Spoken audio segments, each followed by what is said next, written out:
I'm not sure if you noticed, but today's readings assigned by the lectionary are pretty heavy going. None of them leave you with an uplifting, joyful feeling, and Jesus says some things in today's gospel passage that, quite frankly, we would rather he hadn't said. This isn't exactly the part of the gospel we would wave from the rooftops and say, "Hey, look, read this and believe in Jesus." Instead, I think if your non-church friend or family had finally come along with you one Sunday and this was the reading, you would be sinking in your seat. But thank goodness, our services include sermons for the exact reason that we can think through some of the difficult stuff and listen for how God's voice is speaking even in our discomfort. So some context is always helpful. In the previous few chapters of Matthew's Gospel, Jesus has been traveling around the countryside, visiting various towns and villages, teaching and preaching to whoever is listening. But once we get to chapter 10, the audience changes. Here, we are in the middle of a long conversation just between Jesus and his disciples. And for these 12 chosen, called, and clueless dudes, it's the serious pep talk that they need. The work of evangelism, fearless proclamation of God's kingdom, is now in their hands.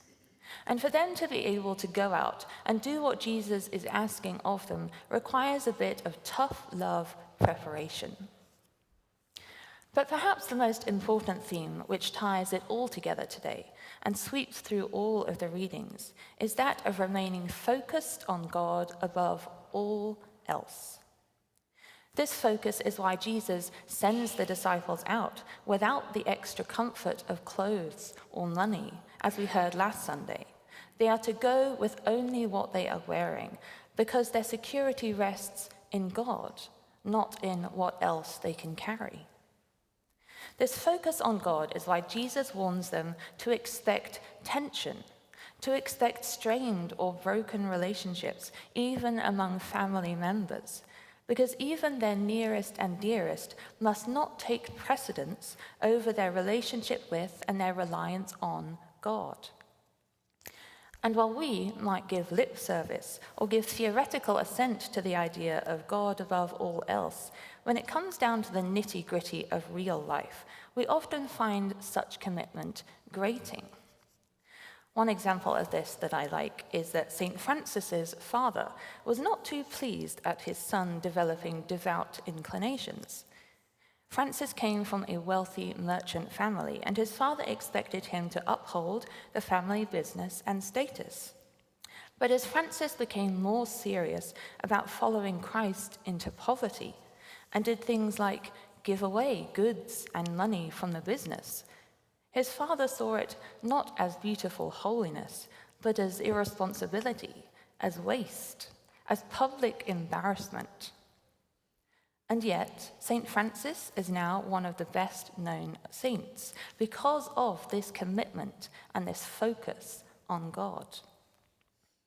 So Jesus warns the disciples. He tells them the truth that prioritizing God above everyone and everything else comes with a real cost, perhaps even the cost of close family, perhaps at the cost of respect, at the cost of comfort, and even the cost of their lives. We see some of these costs mirrored in the reading from Jeremiah and the Psalm today as well. We see that an unusually committed faith is never easy, and yet, despite that, praise is always woven through the story as well. The prophet Jeremiah writes of singing to the Lord, and the psalmist declares that the Lord's love is kind. Their stories are full of challenges, and yet a light always shines through. So let's go back to the gospel reading. Perhaps the one message Jesus is hoping will stick in the disciples' hearts is his favorite phrase. For despite all the dire warnings, he tells them, "Do not be afraid." Fear is a very powerful influence on us human beings. I wonder what you fear. Perhaps the very things that Jesus warns might happen. And those are valid fears. But the thing to keep in mind is that fear tells us to make ourselves smaller, to keep everyone else happy, even at the cost of our own integrity or well-being. Fear is persuasive because it often disguises itself as wisdom. It says, do not risk too much. Don't say too much. Don't let your faith become inconvenient. But Jesus says, do not be afraid. Not that bad things won't happen or that we are immune to disaster, but instead to keep the focus on God, keep the focus on that light, on the faith that sustains and remains through everything else. This is also the context for the difficult line where Jesus says he has not come to bring peace, but brings a sword instead. At face value, this goes against the Jesus we think we know, the Jesus who definitely advocates in favor of peace. But viewed through the lens of fear, perhaps it makes a bit more sense. Jesus is not encouraging violence, but he's talking metaphorically about the sharp edge of decisions, the painful points where a focus on God might cause a rift in the focus on others. The peace Jesus is rejecting here is not the peace of God, but that surface level peace we so often tend towards, that keeps everything smooth, without awkward conversations, without disagreement, without challenge. But what we often mistake for peace is often only silence, fear wearing the cloak of good manners. The real peace of Christ is much deeper than that. It's a wholeness that begins when truth is spoken with love, when what is hidden is brought into the light, and when God is trusted more than appearances.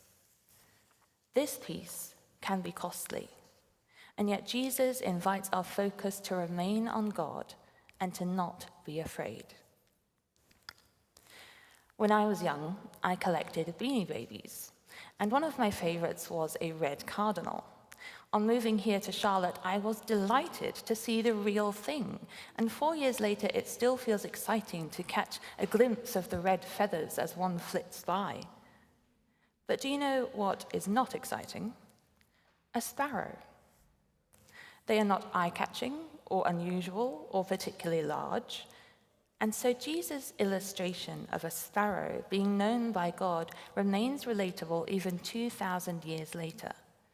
If this bird, that goes almost entirely unnoticed by most people most of the time, can be of value to God, the creator and sustainer of life, then how valuable are you, each one of us, worth many, many sparrows and known down to the hairs on our heads? That is the tenderness at the heart of today's gospel. Putting God above all else does not mean God as a tyrant, demanding loyalty and disregarding our pain. Instead, God calls us to costly faithfulness, and this is the God who knows each of us down to every single detail. This God who asks everything of us is also the God who knows us, who sees everything and holds us in love. So perhaps the courage Jesus nudges us towards is not the absence of fear, but perhaps courage is remembering whose we are, whose we belong to, who we are cherished by, even when we are afraid. As Paul says in the reading from Romans, we live through Christ, and therefore we walk in newness of life. Sin does not own us. Death does not own us. Fear does not own us. We belong to Christ. So the disciples are sent out with no guarantee of safety, but the promise of God's presence. And that promise is enough for them to begin, enough for them to take the first step. Hopefully, that promise is enough for us too. When our faithfulness costs something, when love requires truth, When fear urges us to retreat into silence, Christ calls us back to the center, which is God above all else.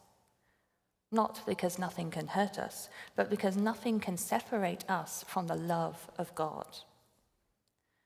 You are worth more than many, many sparrows. So do not fear, even when the challenges of this life are great.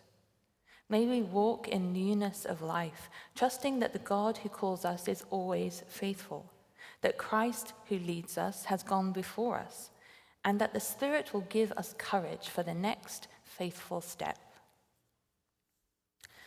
So there we are, an exploration of some hard passages and a light of hope to hold on to.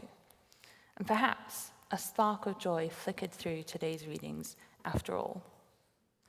Do not be afraid. Amen.